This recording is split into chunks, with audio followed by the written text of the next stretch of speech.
Hello, everyone. Welcome to your first lesson in welding. In this presentation, I'm going to be going over some of the processes that we're going to be working with in class. I'm going to explain them a little bit, and I'm going to be getting into some theory behind welding. That way, we can build a pretty good foundation for all of you.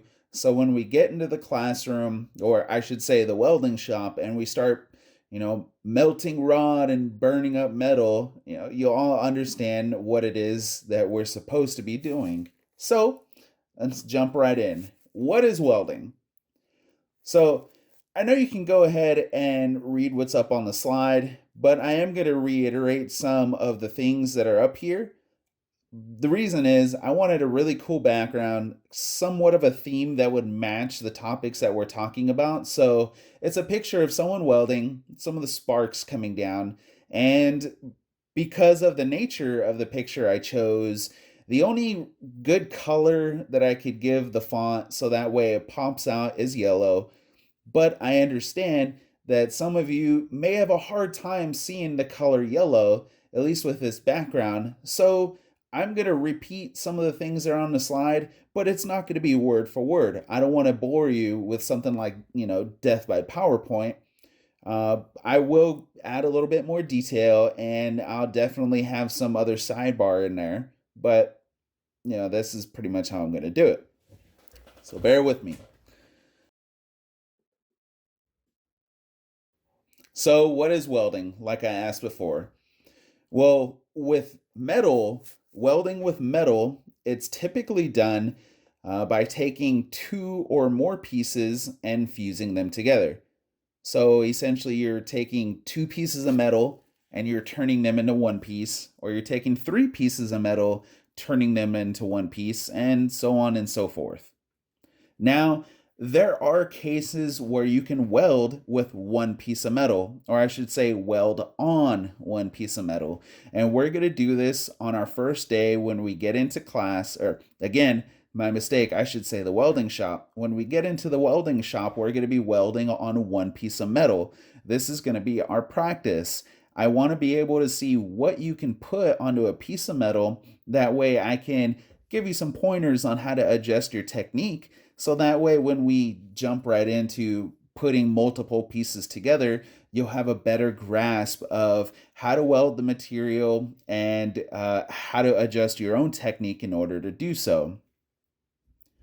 Now, welding is done in one of several ways. The first is heating up the metal to the point where it starts to melt, and then you can fuse it with another piece of metal that has also been heated up to its melting point. We can also use pressure to make materials fuse to another piece of material. And then we can use a combination of both. In this course, we're going to be covering these select welding processes. These are also some of the more common welding processes that you'll see out in industry. There are some specialized welding processes, but it all comes down to the more common processes that you'll be able to learn the skills in and be able to pretty much go anywhere in the nation or even the world and be able to do this type of work. So they are SMAW, which stands for shielded metal arc welding, GMAW, which stands for gas metal arc welding, OFW, which stands for oxy-fuel welding, FCAW, which stands for flux core arc welding, and GTAW, which stands for gas tungsten arc welding. So here is a picture of someone welding with SMAW. So a lot of people still refer to this as stick welding, or they use the term arc welding. But here in this program, we want to get used to calling the welding process by its more appropriate name. So shielded metal arc welding. And then there's GMAW, or gas metal arc welding. And then there's OFW, which is oxy-fuel welding, but a lot of people refer to it as oxyacetylene well, actually, I'll get into that later on. And before I forget, I forgot to give the more common term for GMAW. So gas metal arc welding is often referred to as MIG welding.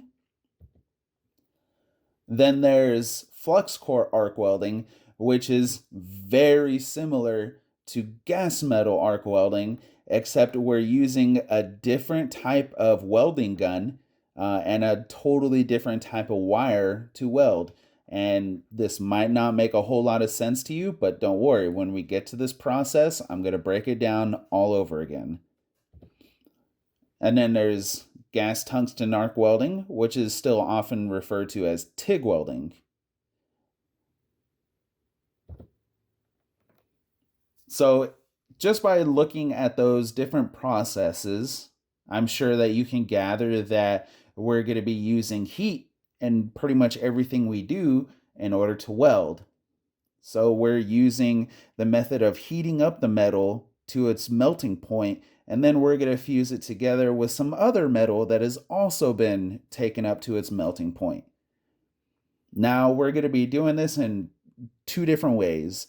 We're going to be using a flame, and we're also going to use an electric arc to produce the needed heat. So let's start with flame welding. So in this case, we're going to use a focused flame, and we're going to be using a specialized torch in order to do this. Now, each torch has its own special set of tips, and those tips are going to allow us to focus the flame, and it's going to allow us to set the size of the flame. So there are different size tips that are going to allow a certain mixture of gases to come out at different rates. So a smaller size tip is going to produce a much smaller flame. And then as we gradually get into the bigger size tips, we're going to have a much bigger flame. Now, typically, bigger flame means bigger heat, smaller flame means smaller heat, but don't let the tip sizes fool you. These flames are producing high amounts of heat. Okay, they're at very high temperatures.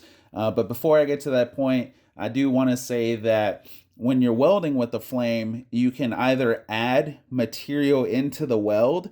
So you're basically adding more metal into the weld, you're making it stronger, but it's not required in every single case. Sometimes you can weld pieces of metal together without adding any what's called filler rod or filler material. Now back to the temperatures. When we're welding with the flame, the temperature of the flame can reach 3,000 degrees Fahrenheit. Now, to you, some of you might say like, wow, that's really hot. Some of you are probably thinking, what's so big about that? But let's think about this. Water boils at approximately 212 degrees Fahrenheit. Now, boiling water, please don't, no one do this, but if you were to stick your hand or some part of you into boiling water, you might be able to withstand it for a second or two, but it's going to get hot. I guarantee you, you're going to get hot, you're going to get burned, you might even cause an injury, a permanent injury to yourself. So just think about the difference. A boiling water at 212 degrees versus a flame that's putting out 3,000 degrees. And here's just a picture of what the torch looks like and what the various tips look like.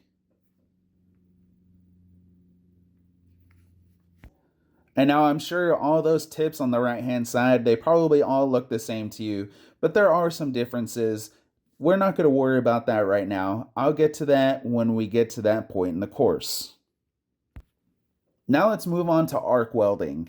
So when we're arc welding, we're utilizing electricity. We're harnessing the power of the electrical grid, and we're focusing it into one small little point on the metal that we're going to be working with.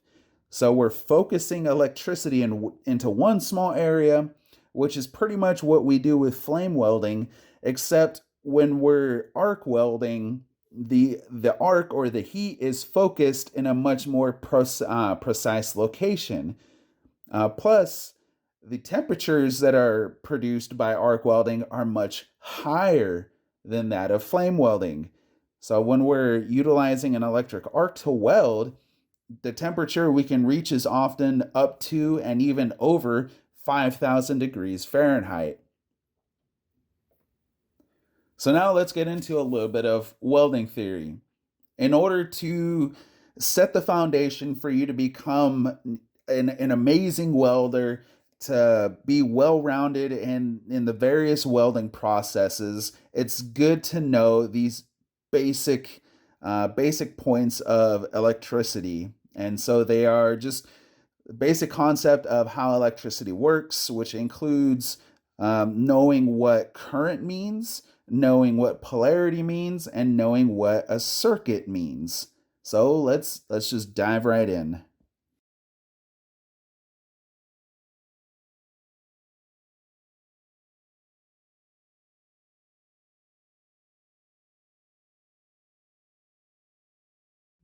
Okay, so we ended off with welding theory and talking about needing to know how electricity works.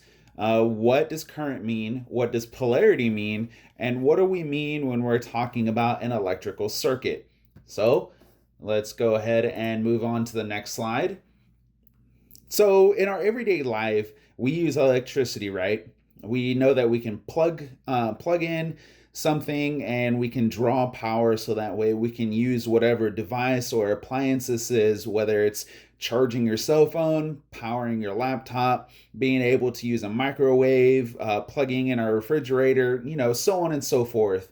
Um, and we know that the electricity that we're using for these purposes doesn't just get created in the walls of our homes, right? We all pay our electrical bills, or, someone that we're staying with pays our electrical bills, so that electricity comes from somewhere.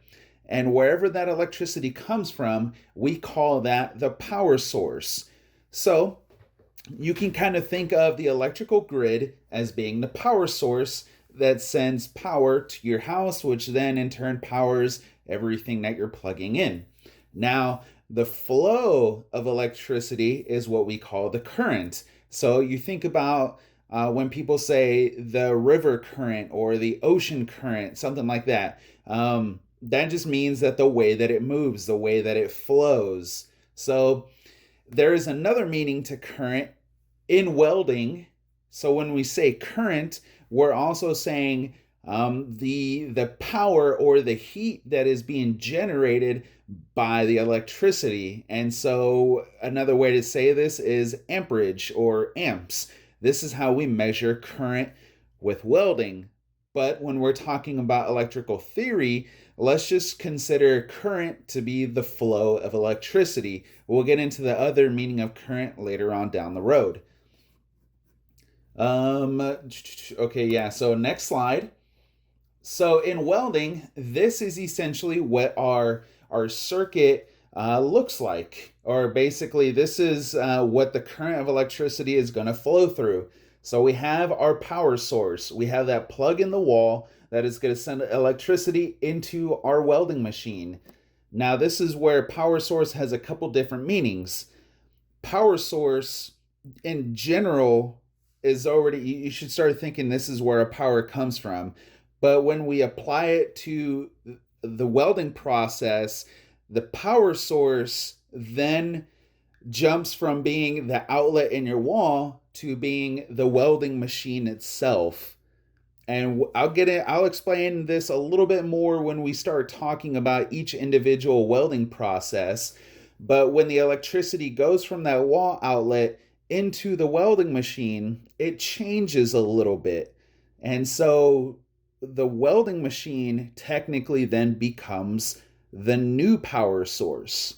And so our current is going to begin at the welding machine, and it's going to flow through our welding cables. And once it meets at the point where the welding electrode makes contact with the base material or the metal that we're working on, this is what's called completing the circuit. This is when we establish an electric arc. So The electricity works on a circuit. So basically, the image we just looked at that contains the welding machine, the welding leads, the ground clamp, and the electrode holder. This is all part of the circuit when it comes to welding. So this is every single bit that the electricity has to flow through in order to get to where it's needed.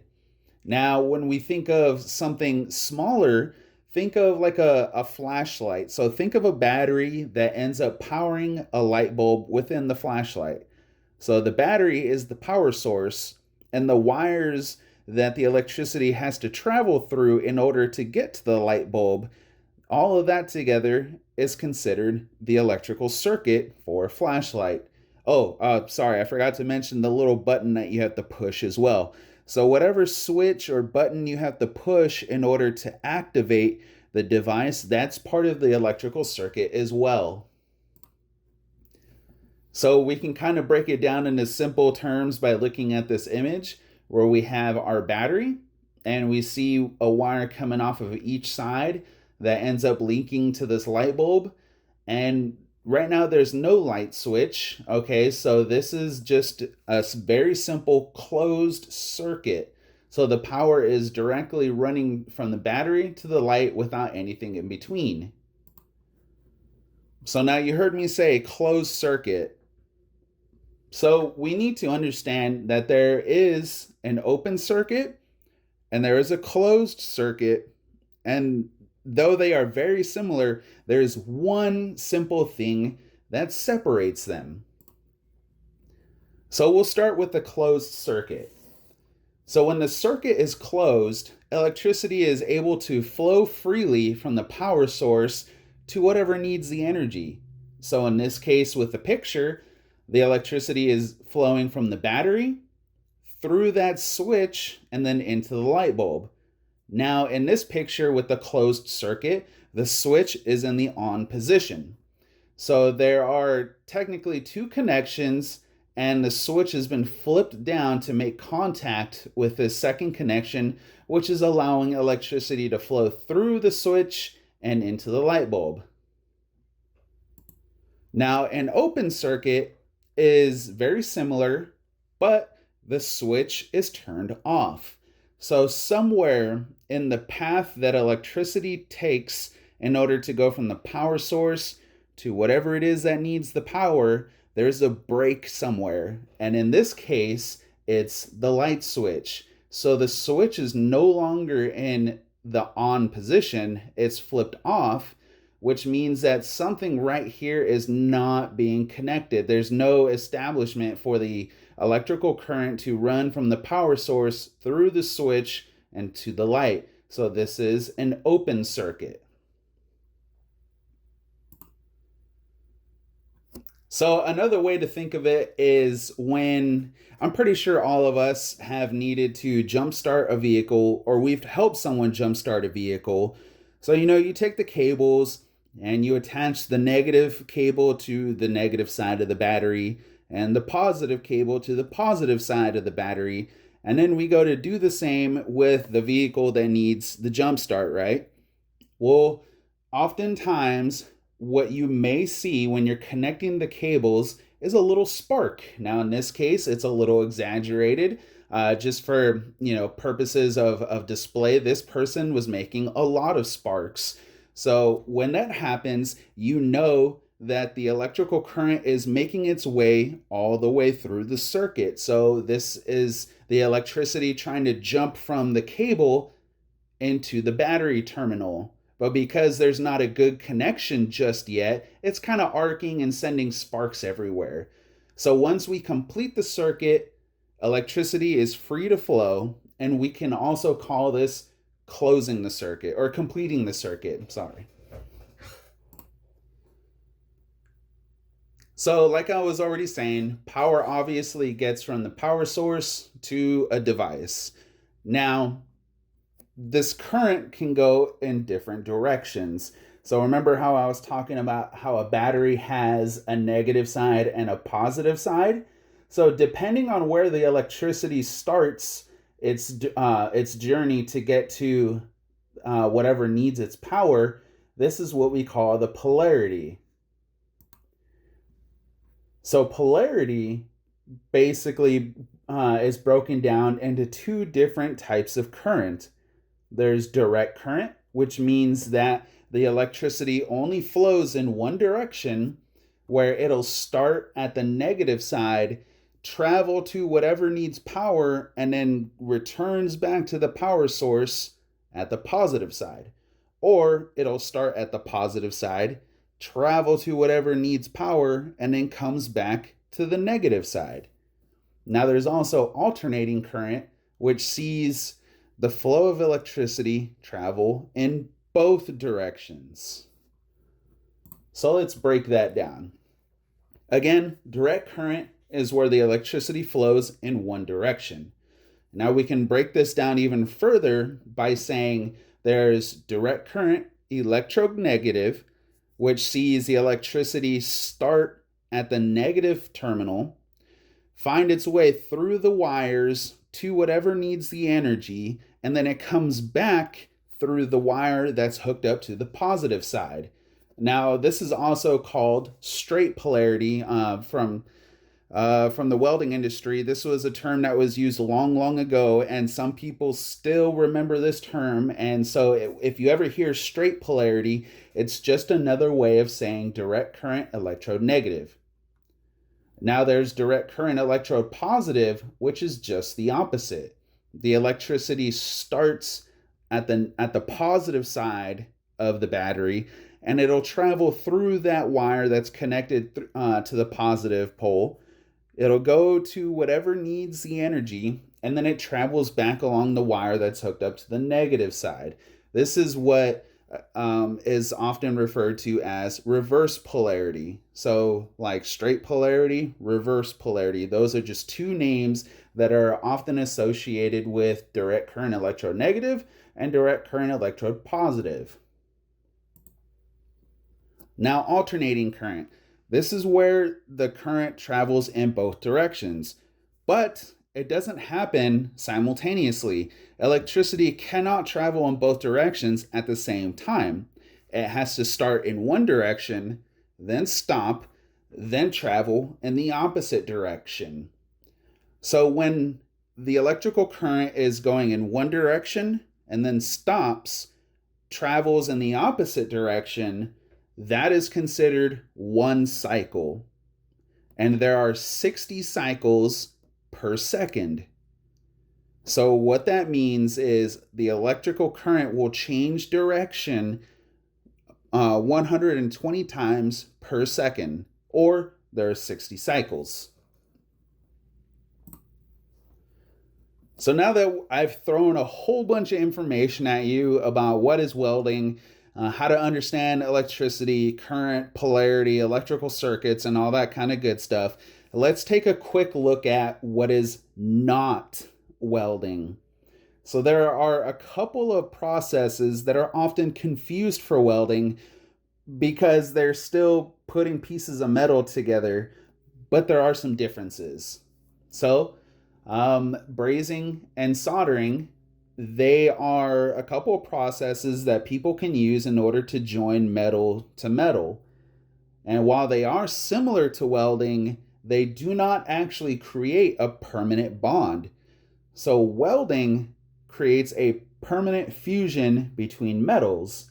Now with brazing and soldering, while it will take a whole lot of force and, elbow grease to pull those materials apart, it can be done. So let's take a look at brazing. So brazing is one of these two methods. It uses a high temperature flame heat source to heat the material up in order to melt and bond it to two other metals. Now, this can be done with the same torch that's used in welding, which is why often a lot of people mistake it for being a welding process. But the temperatures that are used in brazing are much lower than that of what's used in welding. And though you might not be able to tell the difference right now, the filler material or the filler rod that's used in brazing often has a yellow color to it, so it's brass. And there are some other additions of other metals within the brass that do all kinds of things that will clean up the metal as you're brazing it. It'll make it stronger, stuff like that. And sometimes it comes with this white powder coating, this hard coating. That's what we call flux. So as the filler rod melts, the flux melts off as well, and it acts to pull all kinds of impurities off of the surface of whatever metal you're attempting to braze. And then oftentimes the end result of brazing looks like a gold colored weld. Or at least when it's done properly, you'll see a gold colored, what appears to be a gold colored weld. And then next is soldering. So soldering can also be done with the same torch that's used in flame welding. It could also be used with, like small handheld blow torches that you can find at places like Home Depot. You can use gases like butane in order to solder, um, or you can use the same gas that we use in welding to solder. Doesn't matter. But the point is, the temperatures used in soldering are much lower than that of welding, and even lower than that of brazing. So instead of a filler rod, it still uses filler material, but it's often found in the form of a little spooled up wire, and it normally consists of some mixture of lead and tin.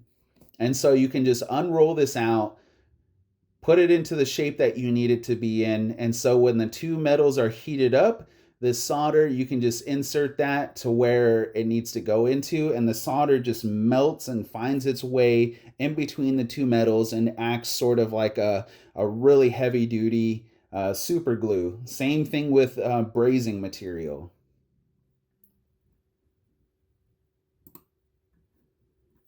So just a recap, where brazing and soldering are often perceived as being similar to welding, they're actually different. Where welding completely fuses different metals together, brazing and soldering are just joining them together with a liquefied metal that when it cools down, it just holds the two pieces of metal in place. Like I said, it's sort of like a super glue on steroids.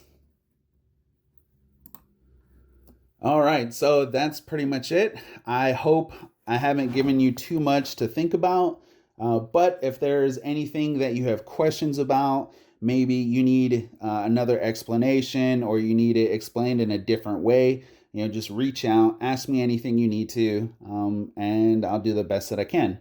All right, so I will see you in the next portion of the module.